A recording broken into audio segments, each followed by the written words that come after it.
is section 3.3, part 1. Here we're going to start solving multi-step equations. We'll begin by looking at the steps that we need to solve multi-step equations. So step 1, we're going to get rid of any parentheses or like terms. Sorry, I went up a little bit there. By simplifying.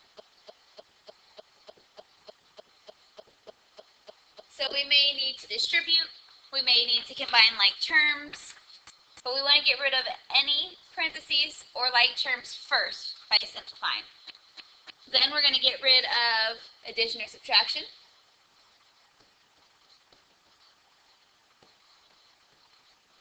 That comes first. And then we get rid of multiplication and division.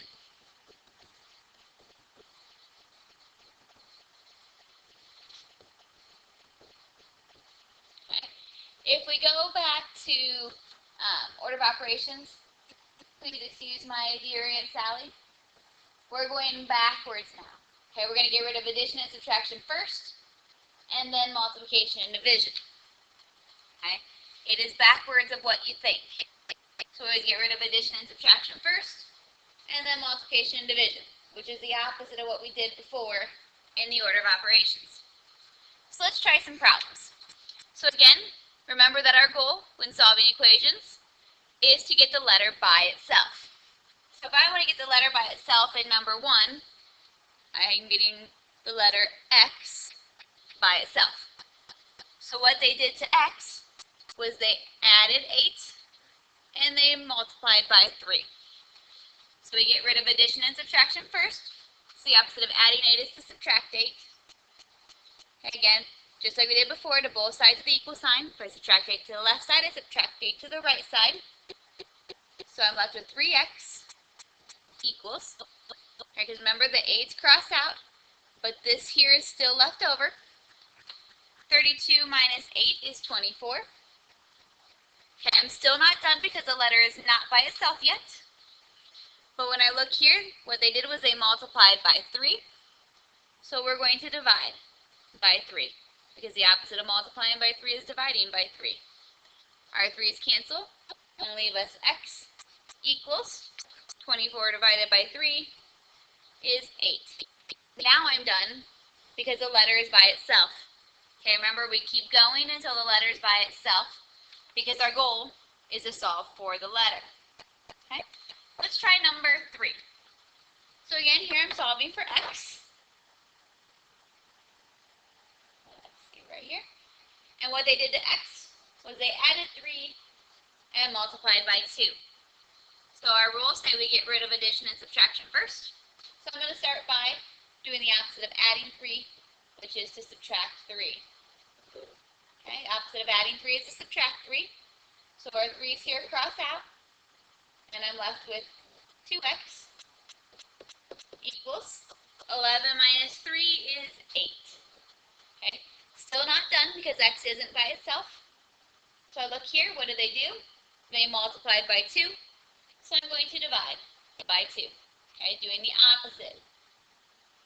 So the 2's cross out, leaves me x equals 8 divided by 2 is 4. Okay, so we're combining the 2 steps we did in the last section, where we learned how to get rid of addition and subtraction, and then multiplication and division. We're doing both of those steps here. Okay, getting rid of addition and subtraction first, and then multiplication and division. Okay, let's try a couple more here. Let's do number 5.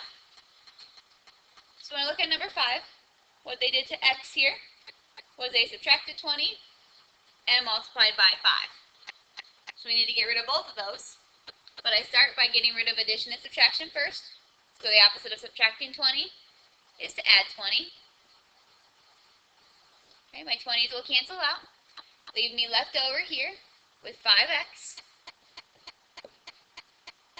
5 plus 20 is 25. Still not done here because x isn't by itself. But I look and see what they did, which was multiply by 5. So the opposite of multiplying by 5 is to divide by 5.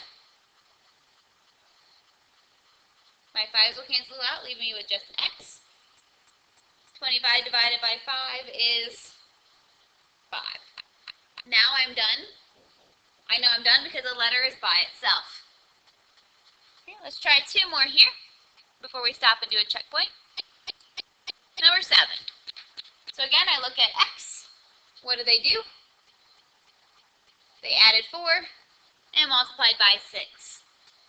So we're going to start by getting rid of addition and subtraction first, which means the opposite of adding 4 is to subtract 4. Alright. Be careful. 6x is what is left over, but we need to be careful of our math. It says negative 2 minus 4.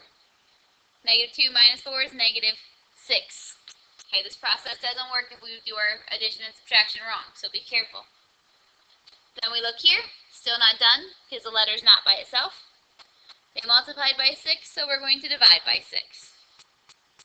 And I get x equals, because my 6's cancel over here, negative 6 divided by 6 is negative 1. Let's look at one that's backwards here. Let's look at number 8. So when we look at number 8, remember I have 2 things that they've done to x. We got a positive 7, which means they added 7, and they divided by negative 2. So remember, when we have this 7 out here, we do not follow the sign behind it, we follow the sign in front of it, which is positive. The opposite of positive 7 is negative 7. So I'm going to subtract 7 from both sides. Okay, I'm not going to start with the 2 because that's multiplication and division. We're going to start with addition and subtraction, which is over here with the 7. Okay, 7's will cancel. Positive 7, negative 7. I am, however, left over with negative 2x. You got to keep that negative there. It doesn't disappear. 13 minus 7. 6. Still not done because the x is not by itself. So what they did was they multiplied by negative 2. So I'm going to divide by negative 2. Okay, undoing what they did. So I get x equals 6 divided by negative 2 is negative 3. So remember the steps. We always get rid of addition and subtraction first, and then multiplication and division. Be careful with our problem like number 8, where the 7 is in front of the x, and we need to get rid of that by following the sign in front, not the sign in back. Okay. So now you're going to stop, and you're going to complete section 3.3, checkpoints 1 and 2.